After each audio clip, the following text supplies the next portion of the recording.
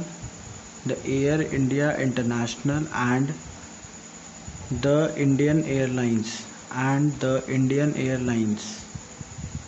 तो देखिए यहाँ पे क्या बता रहे हैं, एयर ट्रांसपोर्ट सबसे एक्सपेंसिव ट्रांसपोर्ट है, ये आप जानते ही हैं। इसमें फास्टेस्ट भी है, कंफर्टेबल भी है, जल्दी से जल्दी आप एक जगह से दूसरी जगह पहुँच सकते हैं, कंफर्टेबल तो होता ही है।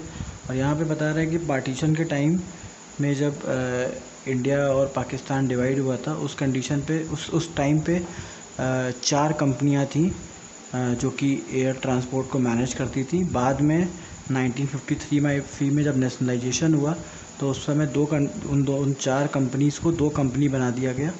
तो वो 2 कंपनी का नाम क्या था, एयर इंडिया इंटरनेशनल और इंडियन एयरलाइंस। तो ये 2 कंपनी फंक्शन कर रही थी। क्लियर है। अब उसी के आगे लिखिए, at present civil aviation is managed on the following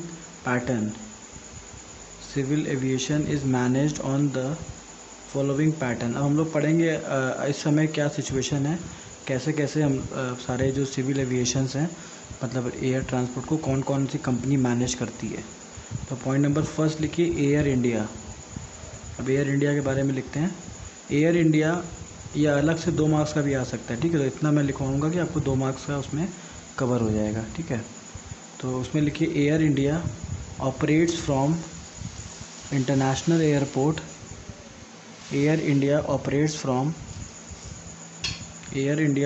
from international airport. Full stop. Its main service are to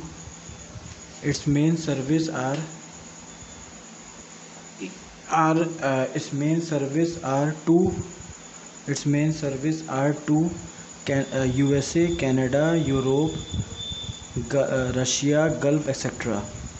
तो देखिए एयर इंडिया नाम है, लेकिन ये इंटरनेशनली ऑपरेट करता है। तो अलग अलग कंट्रीज़ के नाम आपको दिए हुए हैं, कहाँ कहाँ किस किस कंट्री से कहाँ कहाँ ऑपरेट करता है, ठीक है। तो यहाँ पे जो आपको कंट्रीज़ दिए हुए हैं कि ये यूएसए हो गया, कनाडा हो गया, यूरोप से आने वाली सारी फ़्लाइट्स को, रशिया के आने वाली सारी फ़्लाइट्स को, आने जाने वाली, गल्फ़ से आने जाने वाली सारी फ़्लाइट्स, जितनी भी इंटरनेशनल फ़्लाइट्स हैं ज़्यादातर आप देखोगे यूरोपियन कंट्रीज़ के साइड से, वो सारा कुछ एयर इंडिया मैनेज करता है। उसके बाद आते हैं नेक्स्ट। अब लिखिए इंडियन एयरलाइंस। अब इंडियन एयरलाइंस के बारे में लिखिए, Indian airlines handles domestic traffic and carries passenger, cargo and mail to different part of the country. It provides service to 12 countries: Pakistan, Maldives, Nepal, Sri Lanka, Malaysia, Bangladesh, Thailand etcetera. तो देखिए Indian airlines के बारे में क्या बता रहा है कि जितने भी हमारे डोमेस्टिक के जो भी एयर ट्रैफिक है, डोमेस्टिकली मतलब इंडिया के अंदर जो एयर ट्रैफिक है उसको मैनेज करने का काम इंडियन एयरलाइंस को दिया गया है। और जो भी गुड्स हो गए, जो भी लोग हो गए, जो इधर से उधर ट्रांसपोर्ट पूरे होते हैं, मतलब एक जगह से दूसरी जगह ट्रैवल करते हैं, वो सारा काम इंडियन एयरलाइंस ही देखता है। और प्लस इसमें ये भी बताया गया है कि 12 कंट्रीज़ जो कि इंटरनेशनली भी इंडियन एयरलाइंस वर्क करता है थोड़ा मोड़ा, बाकी तो सारा काम तो एयर इंडिया ही वर्क करता है, लेकिन थोड़ा सा काम मतलब 12 कंट्रीज़ का काम इंडियन एयरलाइंस भी करता है। ऐसी कंट्रीज़ जो इंडिया के थोड़े पास में है, तो वो काम भी इंडियन एयरलाइंस को दिया गया है, जैसे पाकिस्तान, मालदीव, नेपाल, यहाँ से जो भी लोग आते हैं या फिर जाते हैं, तो वो सारी चीज़ को ट्रीट करने का काम इंडियन एयरलाइंस का है। पॉइंट नंबर 3 लिखिए, वायुदूत। VAYUDOOT। वायुदूत क्या है इसको देखते हैं। This airlines was setup in 1981 and provide link with the remote areas of the country। तो वायुदूत जो है वो सेटअप किया गया था 1981 में। और ये क्यों सेटअप किया गया था, ताकि जो भी रिमोट एरियाज़ हैं, जो छोटे एरियाज़ हैं कंट्री के, इंडिया के, वहाँ से भी कोऑर्डिनेशन हो सके, वहाँ के लोग भी एयर ट्रांसपोर्ट यूज़ करें। इस चीज़ को प्रमोट करने के लिए वायुदूत को सेटअप किया गया था। अब आते हैं फोर्थ पॉइंट लिखिए, पवन हंस लिमिटेड। अब इसके अंदर लिखिए, the Pawan Hans helicopter limited was establish in 1985। Pawan Hans helicopter limited was establish in 1985. It provide the helicopter service to Oil and Natural Gas Commission and Oil India Limited and connects the remote and inaccessible area. It also provides service to some state government and public sector undertaking like NTPC, GAIL, etc. तो देखिए Pawan Hans limited क्या है, ये helicopter की service है जो कि provide की जाती है इस कंपनी के थ्रू। तो इसको इस्टेब्लिश किया था गवर्नमेंट ने 1985 में, और इसका काम क्या था, बेसिकली ONGC एक कंपनी है, oil and natural gas commission, उसको और ऑयल इंडिया को सपोर्ट प्रोवाइड करने के लिए, क्योंकि ये ऐसे जगह पे इस्टेब्लिश है कि वहाँ पे आप इजीली पहुँच नहीं सकते, तो वहाँ पे आप हेलीकॉप्टर से ही जा सकते हैं, ठीक है। तो इसको सेटअप किया गया था उन हेलीकॉप्टर सर्विस को प्रोवाइड करने के लिए। और इसके अलावा भी बहुत सारी कंपनी, NTPC, गेल जैसी कंपनी, जो बड़ी कंपनीज हैं, उसमें भी इनका बहुत ज़्यादा सहयोग रहा है। अब आते हैं, पैराग्राफ चेंज कर लीजिए। Beside these there are many private companies providing air service at low cost. Some of them are IndiGo, GoAir, SpiceJet, Kingfisher etcetera. तो देखिए यहाँ पे क्या बता रहे हैं कि इसके अलावा भी बहुत सारी प्राइवेट कंपनीज़ हैं जो कि एयरलाइंस की सुविधा प्रोवाइड करती हैं, जैसे गो एयर हो गया, इंडिको हो गया, स्पाइस जेट हो गया। तो ये गवर्नमेंट के जो एयरवेज़ हैं उससे सस्ते पड़ते हैं आपको प्राइवेट एयरवेज़। तो प्राइवेट एयरवेज़ में आपको हर तरीके के ऑप्शंस मिलेंगे, महंगे मिलेंगे, सस्ते मिलेंगे, ठीक है। तो लोग ज़्यादातर प्राइवेट एयरवेज़ में ही सफ़र करना पसंद करते हैं। नेक्स्ट आते हैं advantage of air transport. Advantage बहुत सारे हैं। It is the fastest and the most comfortable, point number first. Second है, it can cover difficult terrains like mountain, desert, forest, ocean and get easy. इसमें क्या बता रहा है कि जो हमारे एयरवेज़ हैं उसमें आप इजीली माउंटेन को आराम से पार कर लेते हैं, डेजर्ट को पार कर लेते हैं, तो ये सब में प्रॉब्लम नहीं होती, ठीक है। तो ये इसके एडवांटेज हैं, फास्ट है, कंफर्टेबल है, ठीक है। तो इजी है, कोई बहुत ज़्यादा टफ नहीं है, ठीक है। यहाँ पे आज क्लास ख़त्म करते हैं। अब नेक्स्ट क्लास में हम लोग पढ़ेंगे एयरपोर्ट्स के बारे में। तो अभी आपका एयर ट्रांसपोर्ट बचा हुआ है, अब नेक्स्ट वीडियो आप देखेंगे एयरपोर्ट्स के बारे में, उसमें आपको पढ़ाया जाएगा।